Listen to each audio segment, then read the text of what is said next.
Are you having trouble with passato prossimo? Do I need to use the auxiliary verb essere or avere? Sometimes it's tricky. Follow this video along and I will help you to understand all the different rules with passato prossimo. Ciao a tutti! Hi everybody, welcome back to my channel. It's going to be a long video, but it's going to be a long video with lots of information and a very straightforward and clear explanation of this verb tense. So, since I really worked hard to make this video, why don't you give me a little thumbs up, even if you haven't seen it yet. In this way, you can help the views of my videos to go up and you can support my channel for free. Thank you, grazie. Okay, so this verb tense is extremely used in Italian, okay? You will hear it all the time, so it's good for beginners to get this down perfectly. So let's look at how this verb tense is created and when we use it. Okay, when do we use it? We're talking about the past, okay? So you use it to talk about the past. How do you create this? You need to focus on two parts of this verb because you need auxiliary verbs as well. What are auxiliary verbs? In this case, you have to know the verb essere and the verb avere in the present tense. So the passato prossimo is created with essere or avere plus the past participle of the verb. Okay? So, first thing that you need to know is how to conjugate at the present tense the verbs essere and avere. Do you remember them? I do have specific videos on that, but let's review them quickly. Say them with me. Io ho, tu hai, lui, lei ha, noi abbiamo, voi avete, loro hanno. Io sono, tu sei, lui, lei è, noi siamo, voi siete, loro sono. Let's look at a sentence with passato prossimo. I ragazzi hanno mangiato la pizza. Okay, so we said that we needed two sections, the auxiliary verb and the past participle. In this sentence, you have the auxiliary verb hanno, which is the verb avere. And then you have mangiato. Mangiato is the past participle of the verb mangiare. Okay, so it looks very straightforward and easy. You're taking either essere or avere, and then you're adding a past participle. So far, so good, right? Let's just randomly take two verbs and conjugate them at this verb tense. Let's take the verb parlare, to talk. Io ho parlato. Tu hai parlato. Lui, lei ha parlato. Noi abbiamo parlato. Voi avete parlato. Loro hanno parlato. As you can see, you have the auxiliary verb avere, conjugated at the present tense, plus the past participle. As you can see, in this case, the past participle never changes. So it never makes a change, even if you have a change in gender or number. If it's feminine or masculine, singular or plural, the ending will always be ato, parlato. Okay? It never makes a change. Why is this very important to keep in mind? Because this does not happen when you have the auxiliary verb essere. Let's look at this conjugation. Io sono andata, o andato. Tu sei andata, o andato. Lui è andato, lei è andata. Noi siamo andate, noi siamo andati. Loro sono andate, loro sono andati. As you can see, with the auxiliary verb essere, you have to match gender, and number. So you have a change when it's masculine and feminine, or singular or plural. Please take note of this because this is super duper important, okay? Now, as you know, Italian is a wonderful and a bit complicated language. So how do you create the past participle? So for regular verbs, you have to follow this rule. When you have a verb that ends in are, so A-R-E, like the verb parlare, you will always change to parlato. So it will be an A-T-O, ato, parlato. So the past participle of parlare is parlato. When you have regular verbs that end in ere, E-R-E, like the verb vendere, you will change with venduto. So the end will be U-T-O, venduto, uto. When you have regular verbs that end in ire, so I-R-E, like the verb partire, you will always change the ending to partito, ito, I-T-O, ito. But unfortunately, there is a terribly long list of irregular verbs, okay? I'm not going to list them here. You can download a PDF with all of them. In a separate video, I will give you the most common ones, okay? Otherwise, we would stay here like 3 hours explaining them. So I will make a separate video on that. Or download the PDF that you find in the link below the video and you will have a full list of them. Now you know how to form it. So you have auxiliary verb essere and avere plus the past participle. But the real trick here is, when do I use essere and when do I use avere? Because it's not always so clear and it's not so intuitive when you're using one or the other. Okay, let's go with avere because I think it's a little bit easier. You're using avere every time the verb in the sentence can answer the question chi or che cosa. Chi means whom, che cosa, in a way, means what. Let's look at a sentence and let's make this clear for you. Ho salutato la mamma. The verb here is salutare. Salutare means to say hi. So I can ask myself, chi ho salutato? Or saluto chi? Who am I saying hi to? It makes sense to ask yourself whom when you're using the verb to say hi, the verb salutare. So in this case, you know that since it answers the question chi, you can use the auxiliary verb avere. Let's look at another example. Paolo ha preparato la pizza.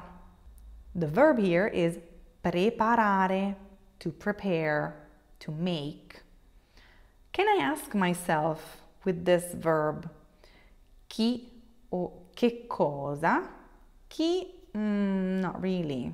Preparare chi? I'm talking about pizza. Not really. I'm not talking about a person. Che cosa? Preparare che cosa? What did he prepare? He prepared pizza. Okay, I can use that. It makes sense. So I can use the auxiliary verb avere. Che cosa ha preparato? Ha preparato la pizza. Okay?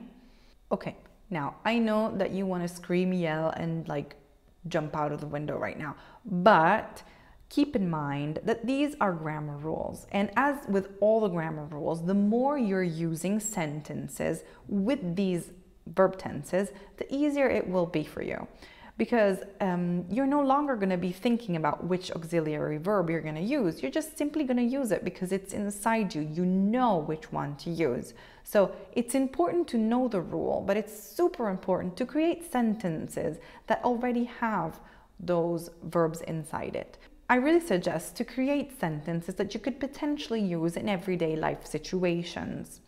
Make those sentences yours, okay? So that you know that those are correct with essere and avere, and that you will never make a mistake on those. And then build up, create new. Every time you have a new doubt, you have a new verb that you're not sure if it's with essere or avere, think of the rule, create a sentence and make it yours. Trust me, the more you do this, the easier it will be, and all those sentences will be yours. Write a sentence in the comments and I will check it for you, and so you can get started on this exercise. Now, we talked about how to understand when to use avere, but let's also look at essere. Essere is a little bit more complicated because you have more options. You will use the auxiliary verb essere when you have verbs of movement. What do I mean by verbs of movement? Verbs that indicate that you're going from one room to another, from one position to another, from one location to another. For example, verbs like andare, to go, venire, to come, uscire, to exit, partire, to leave.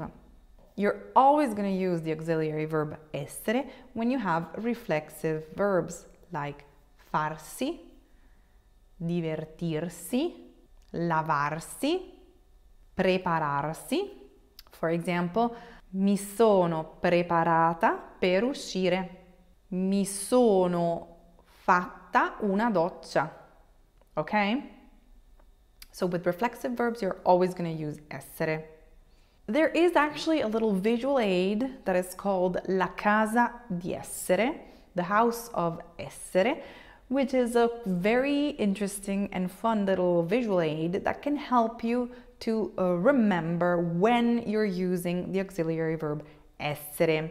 I strongly suggest that you take this visual aid that you can find in the download in the link below, and you use, for each one of those verbs, you try to create a sentence with passato prossimo. So you're fixing it in your brain that you need to use the verb essere with those verbs. Okay, let's look at this house together. It's going to appear on the screen for you. As you can see, la casa di essere is just a little house with different representations of the verbs, to give you a nice idea of the verbs that you can use with this auxiliary. The first section, you have nascere, to be born, diventare, to become. In the second floor of the house, you have stare, rimanere, restare, which all mean to stay, or vivere, to live. On the ground floor, you have salire, to go up, scendere, to go down, and the verb essere. So you're always going to use the auxiliary verb essere when you have the past participle of the verb essere. And then outside of the house, you have cadere, to fall, and unfortunately morire, to die. And then you have those verbs of movement: andare, to go, partire, to leave, uscire, to go out. And then you have the other ones in the opposite direction: venire, to come, entrare, to enter, ritornare, to come back, or simply tornare, and arrivare, to arrive. When you're conjugating il passato prossimo and you have a past participle with the verb avere, you will always use the auxiliary avere. When you're using the past participle essere, you will always use the verb essere as an auxiliary. So those are easy to match. One last thing about this verb tense is that you can use this verb tense to talk about the past. So I thought it was nice to look at expressions of time that relate to the past. Why is that? Because that can sometimes give you a hint that you need to use this passato prossimo, okay? So what am I talking about when I say expressions of time? Expressions of time are little words like yesterday, the day before, the month before. Let's look at a list of these in Italian. These can automatically give you the idea of the past. Ieri, ieri sera, ieri mattina, un giorno fa, 2 settimane fa, 3 mesi fa, 4 anni fa, lunedì scorso, il mese scorso, l'anno scorso. For example, you could say sentences like ieri sera ho mangiato una pizza. Ieri sera is your expression of time, meaning last evening, yesterday evening. And then you have ho mangiato, which is your verb conjugated at the passato prossimo. Mangiare, can you ask yourself chi? Che cosa? Che cosa ho mangiato? La pizza. Okay, I can ask myself that. So I can use the auxiliary verb avere. Ieri sera ho mangiato una pizza. Sono andata in Francia l'anno scorso. Your expression of time is l'anno scorso. So you know you're talking about the past. You have the verb andare. The verb andare is a verb of movement. So you know that you need to have the auxiliary verb essere. Sono andata. I'm a girl, so I will match it with singular feminine gender. Okay, I know I gave you lots and lots of information. Give me a thumbs up if this was interesting and useful. Download the PDF with the entire explanation, and don't forget to write a comment with a sentence with passato prossimo. If you need anything, write me a comment and I will get back to you. Un bacione e alla prossima. Ciao!